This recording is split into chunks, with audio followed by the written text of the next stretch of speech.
Assalamualaikum warahmatullahi wabarakatuh.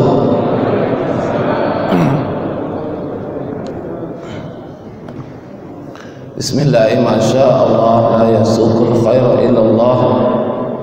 Bismillahi masyaallah la yasrifu su'a illallah.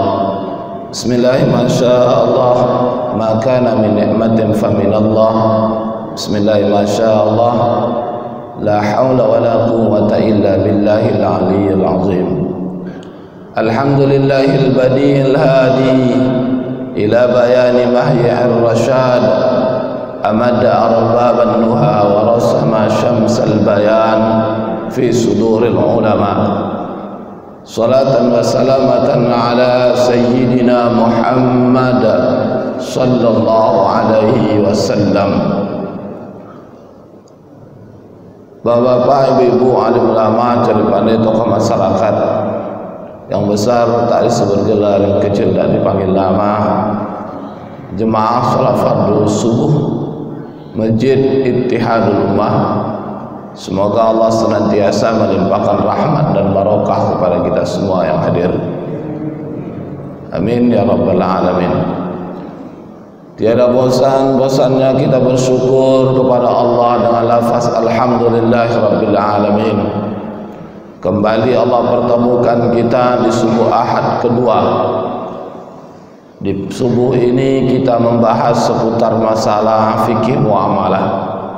Mudah-mudahan apa yang kita kaji hendaknya menjadi wasilah bagi kita untuk menggapai barakah di sisi Allah Subhanahu wa taala. Amin ya rabbal alamin.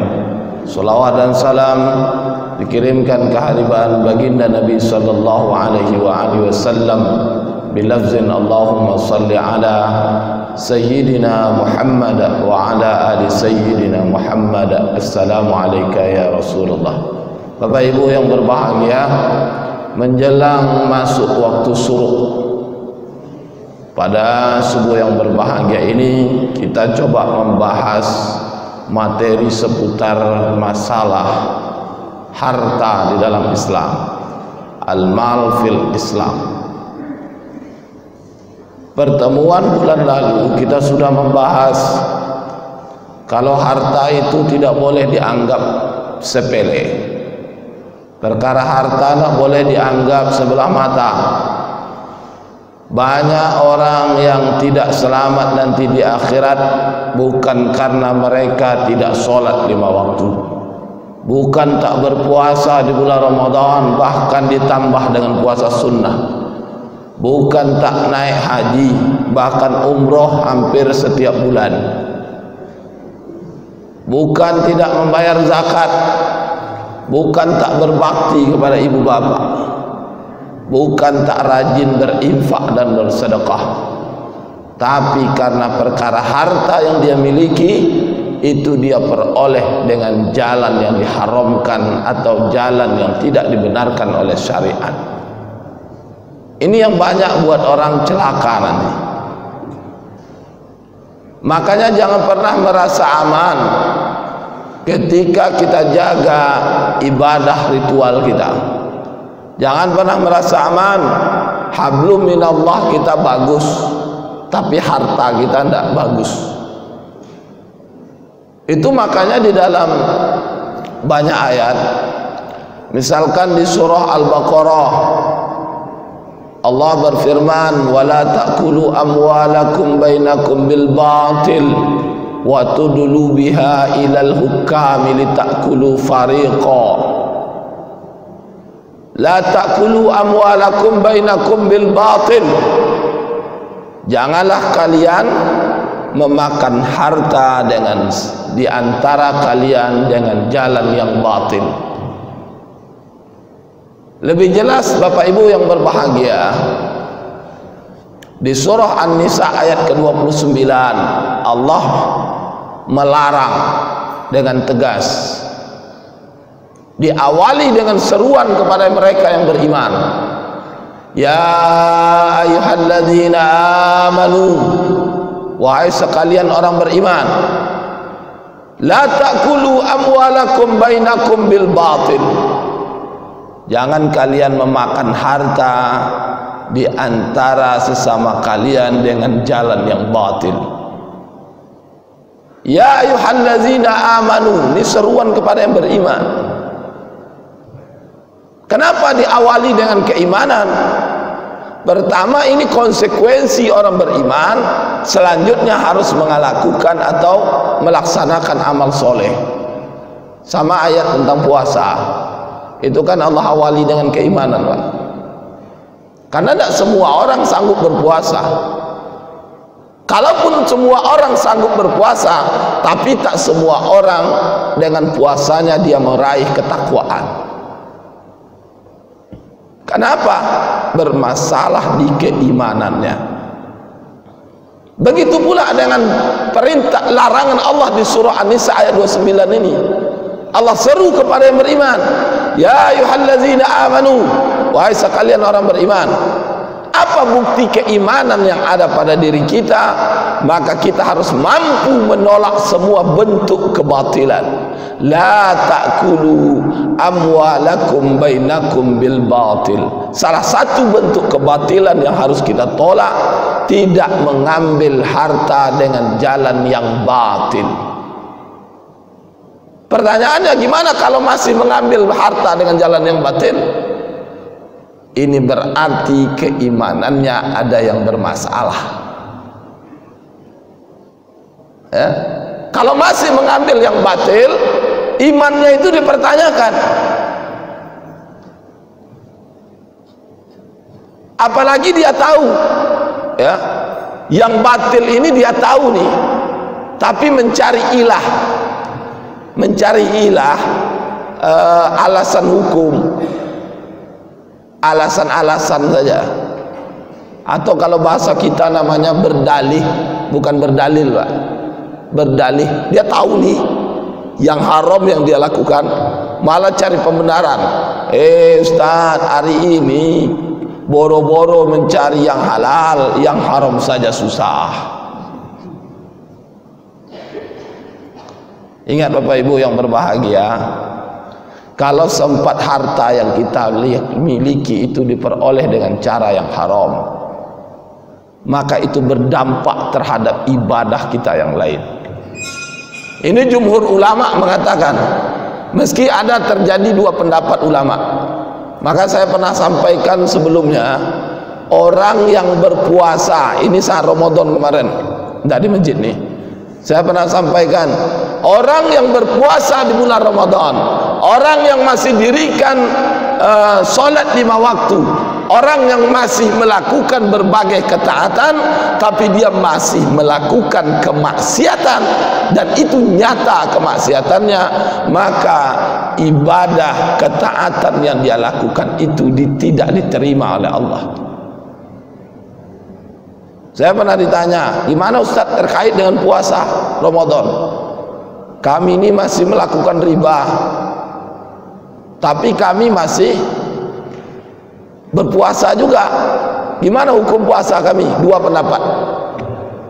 pendapat dalam hal ini.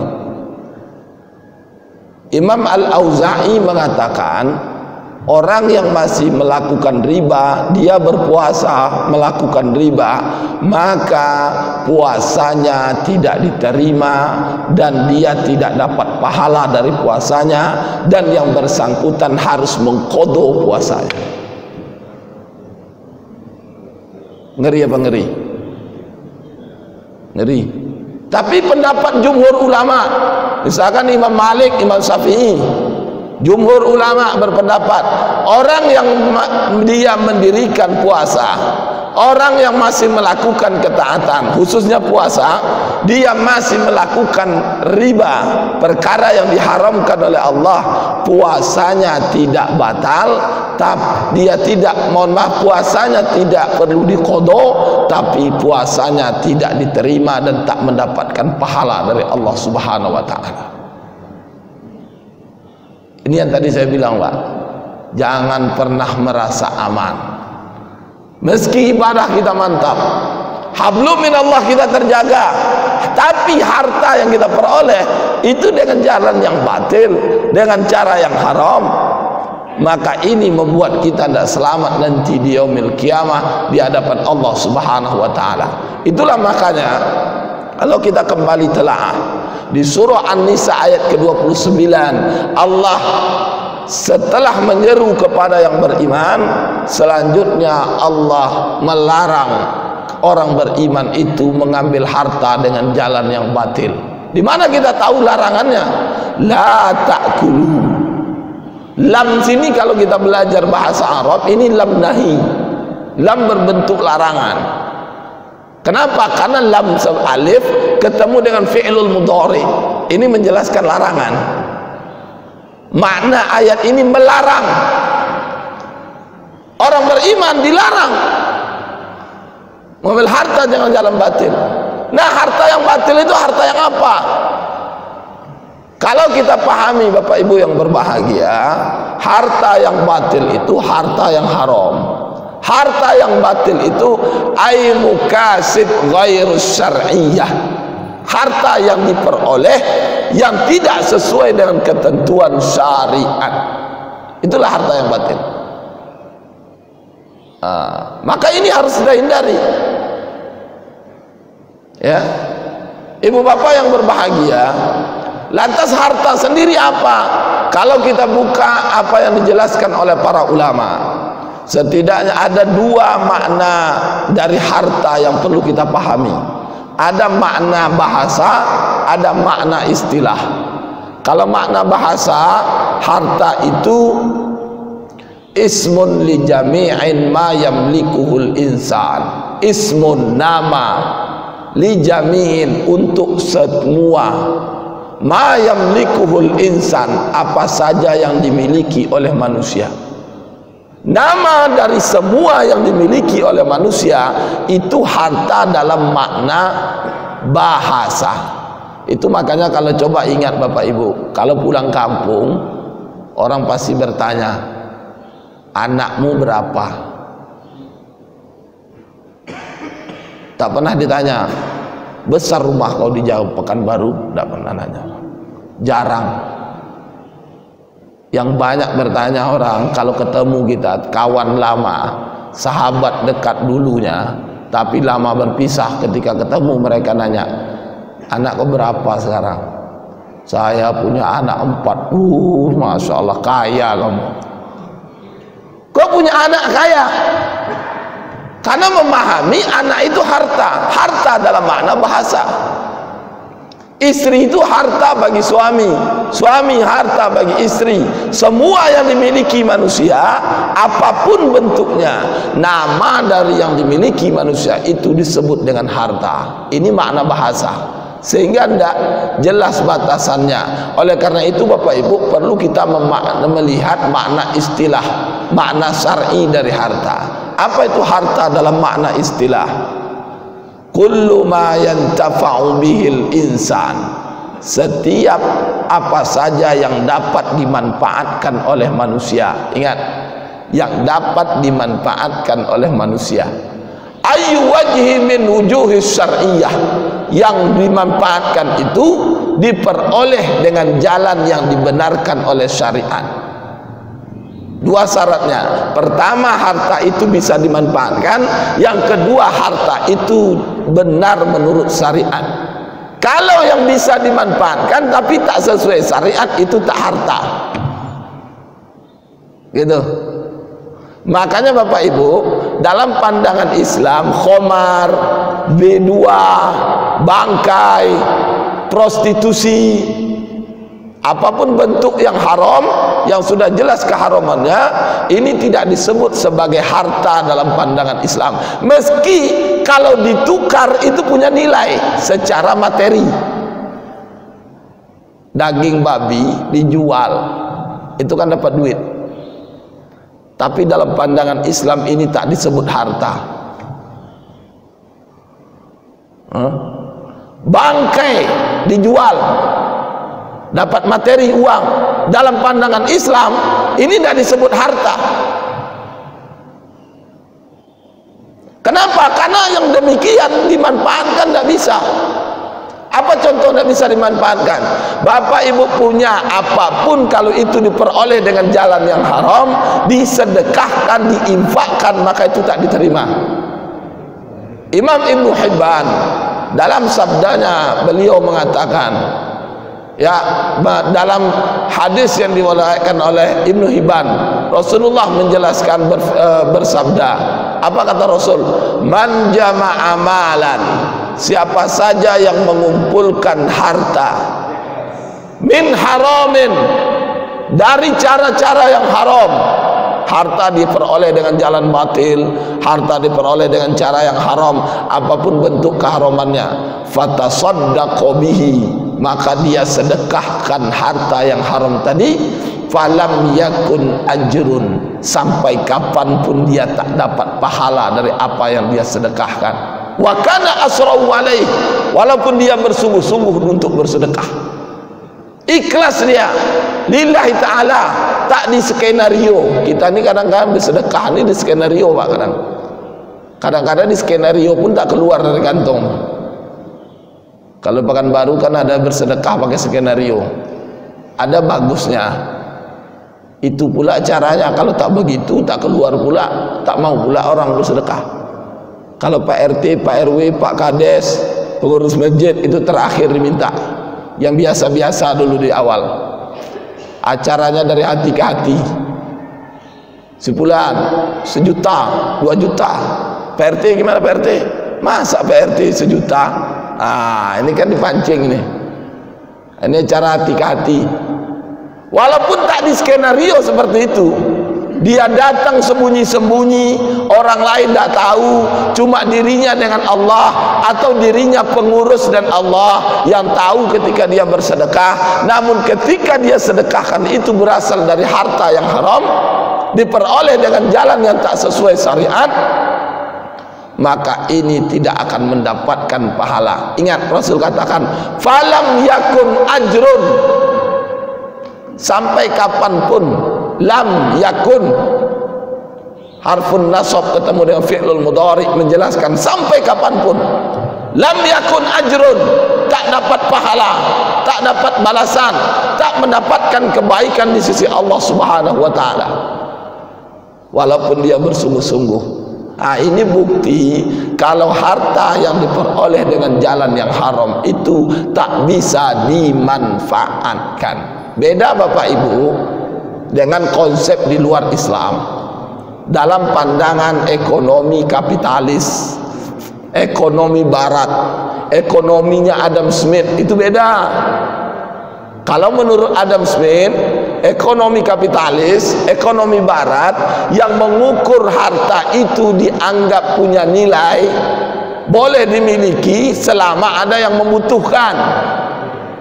Kalau ada yang membutuhkan, maka dia dianggap punya nilai, boleh dimiliki.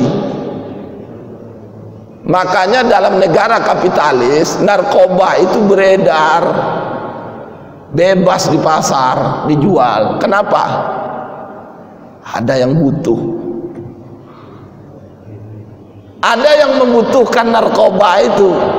Ketika ditukar, terjadi pertukaran antara pemilik narkoba dengan yang mengkonsumsi, yang membeli narkoba, maka itu dianggap punya nilai.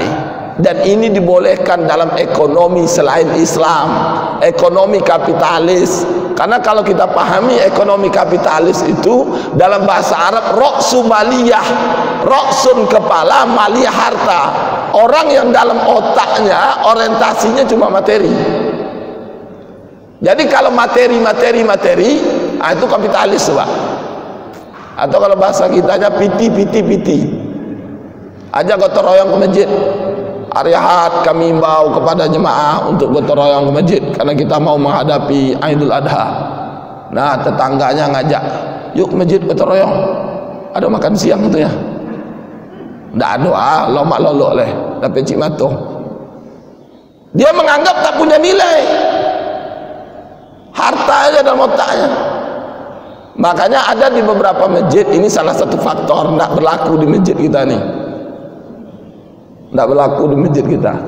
Ada di beberapa masjid kadang bertanya orang, Ustaz, gimana caranya supaya jemaah kita ini ramai? Kalau melihat fakta hari ini orang berpikiran kapitalis, maka supaya ramai ke masjid itu gampang. Tinggal pengurus masjid cari sponsor. Apa sponsornya? Maksud sponsor ini cari yang mau mendonatori, berdonasi. Diumumkan saja, siapa di antara jemaah yang sholat 5 waktu di masjid ini dapat tanda tangan dari imam, kayak anak-anak amaliyah Ramadan itulah. Maka setiap waktu di Bekasi upah sebesar 10.000, 5 waktu 50.000. Saya yakin itu sampai di teras masjid. Ini terbukti Bapak Ibu. Beberapa tahun yang lewat kan pernah terjadi itu di Palembang.